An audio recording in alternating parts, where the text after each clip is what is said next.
दोस्तों जियो financial service की बात करें तो कंपनी ने क्वार्टर वन के रिजल्ट को डिक्लेयर कर दिया है। रिजल्ट यहाँ पे देख सकते हो कि एज यूजुअल वैसा ही है जैसी संभावना थी, क्योंकि अभी तक बिजनेस शुरू पूरी तरह से हुआ नहीं है। कंपनी ने अभी शुरुआत की है।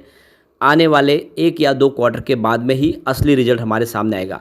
लेकिन देख सकते हो कि क्वार्टर ऑन क्वार्टर बेसिस पे रिजल्ट में रिकवरी देखने को ज़रूर मिल रही है, परंतु उतना शानदार रिजल्ट तो अभी फ़िलहाल हम देख ही नहीं सकते, क्योंकि कंपनी ने अभी सिर्फ अनाउंस किए। बिजनेस एक एक करके शुरू होंगे। फिलहाल लोन का बिजनेस जरूर शुरू हुआ है कंपनी का, लेकिन अभी आने वाले समय लीजिंग का बिजनेस या फिर इनका म्यूचुअल फंड का बिजनेस हो, इंश्योरेंस का बिजनेस, वो सब आने वाले समय शुरू होंगे कंपनी के, तभी जाके हमें असली रिजल्ट की संभावना को देखने को मिलेगा। लेकिन फिर भी रिजल्ट के अंदर बहुत सारी पॉजिटिव संभावना है।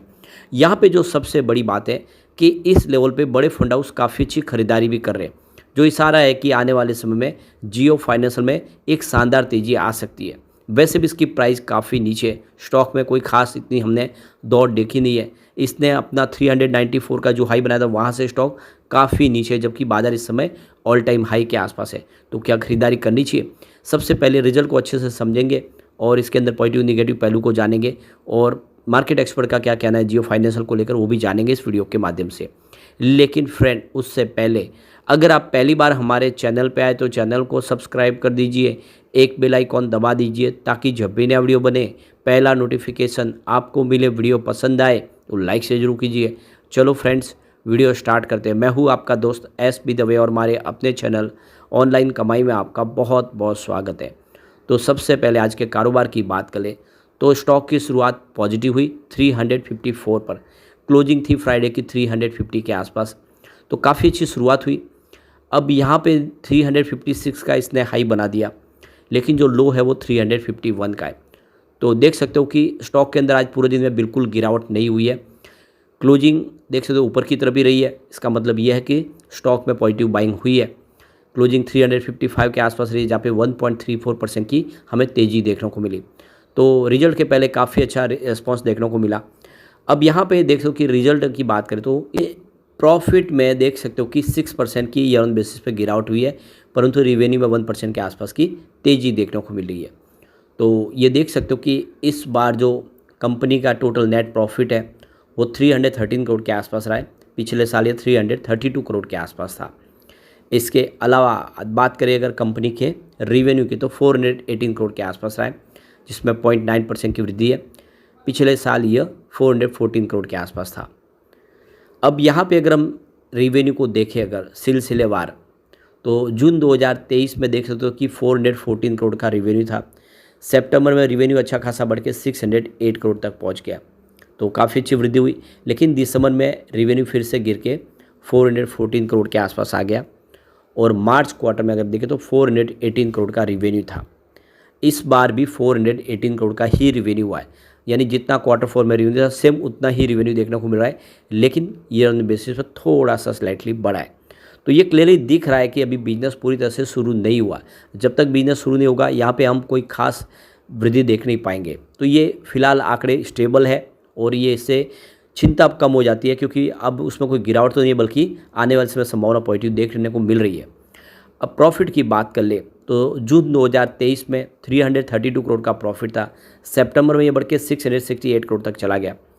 तो ये बिजनेस की रीस्ट्रक्चरिंग हो रही थी उस समय, जब देखें तो अलग हो चुका था बिजनेस, रियल रिजल्ट आने लगे, तब प्रॉफिट लगभग एक जैसा ही है। दिसंबर 2023 में देखो कि 294 करोड़ का प्रॉफिट हुआ था, जो मार्च 2024 में बढ़ के 311 करोड़ तक पहुंच गया, और इस बार 313 करोड़ तक पहुंचा है प्रॉफिट। तो पिछले 3 क्वार्टर से भले ही धीरे धीरे लेकिन प्रॉफिट बढ़ रहा है। तो इसको अगर हम ईयर ऑन बेसिस पे देखेंगे तो आपको लगेगा कि प्रॉफिट गिरा है कंपनी का, जरूर बात है, क्योंकि तब तो उसने अपने डीमर्जर हुआ ही था रिलायंस से। लेकिन अब जब अलग से अपना बिजनेस शुरू किया तो धीरे धीरे करके प्रॉफिट बढ़ रहा है। तो कुल मिला के रिजल्ट में कोई चिंता वाली बात नहीं है। रिजल्ट उतना उत्साहवर्धक नहीं है जितना लोगों ने सोचा कि इस बार ज़बरदस्त प्रॉफिट बढ़ेगा, तो ऐसी भी फिलहाल संभावना नहीं है, क्योंकि अब धीरे धीरे बिजनेस शुरू होंगे। अभी आप देखें तो इनको आरबीआई की तरफ से सीआईसी में कन्वर्ट करने की मंजूरी भी मिल चुकी है, यानी अब इनको बहुत ज़्यादा फ्रीडम और आज़ादी मिलेगी अपने बिजनेस को आगे बढ़ाने की। अपनी जितनी सब्सिडीज़ कंपनी उसके माध्यम से अपने कारोबार को वो तेज़ी से आगे बढ़ा पाएंगे। इसके अलावा देखें तो जून 2024 में यहाँ पे कंपनी ने एयर फाइबर डिवीज़न जो डिवाइस है उसका इन्होंने अब देख सकते हो कि लीजिंग का बिजनेस शुरू करने की अनाउंसमेंट की है। एक एक करके जितने भी टेलीकॉम इक्विपमेंट है उसका भी ये लीज पे देंगे, यानी उसको बेचेंगे नहीं बल्कि लीज पे देंगे, और अपनी जो जियो टेलीकॉम कंपनी उसी को वो सारे जो प्रोडक्ट है वो लीज पे दिए जाएंगे, जिससे इनका जो रेवेन्यू लगातार हर महीने जनरेट होगा। तो ये एक अच्छी बात है जिससे हम कह सकते हैं कि आने वाले समय जियो फाइनेंशियल को बहुत सारा बेनिफिट हो सकता है। अब देख सकते हो कि ओशो कृष्णन जो सीनियर रिसर्च एनालिस्ट है एंजल वन के, उनका कहना है कि स्टॉक के अंदर डिसेंट करेक्शन आ चुका है। अपनी लाइफ टाइम हाई 395 से स्टॉक काफ़ी नीचे आया और 335 के जोन के आसपास आप देखें तो इसमें एक काफ़ी ज़्यादा एक सपोर्ट दिख रहा है। आने वाले इसमें देखें तो ये रेंज जो इसकी है, अगर आप फ्रेश अगर यहाँ से स्टॉक को अगर शॉर्ट करते हैं, अगर आप नीचे की तरफ, तो 310 से 300 की रेंज देखने को मिल सकती है, इमीडिएट रेजिस्टेंस है। ऊपर की तरफ अगर स्टॉक अगर जाता है तो 370 देखने को मिल सकता है। तो कुल मिला के फिलहाल स्टॉक एक तरह से सीमित दायरे में ही ट्रेड कर रहा है। इसको रेंज को तोड़ना होगा और कम से कम 370 से ऊपर जाएगा, तब एक अच्छी तेज़ी यहाँ पे देखने को मिल सकती है। दूसरी तरफ अगर देखें तो रेलिगेयर ब्रोकिंग की तरफ से यहाँ पे रवि सिंह का कहना है कि अपसाइड जो टारगेट है इसका वो 380 के आसपास है, और इस टारगेट के लिए आपको 345 का स्टॉप लॉस लगा के इसमें खरीदारी करनी चाहिए। तो आने वाले समय आपको ये टारगेट देखने को मिल सकता है।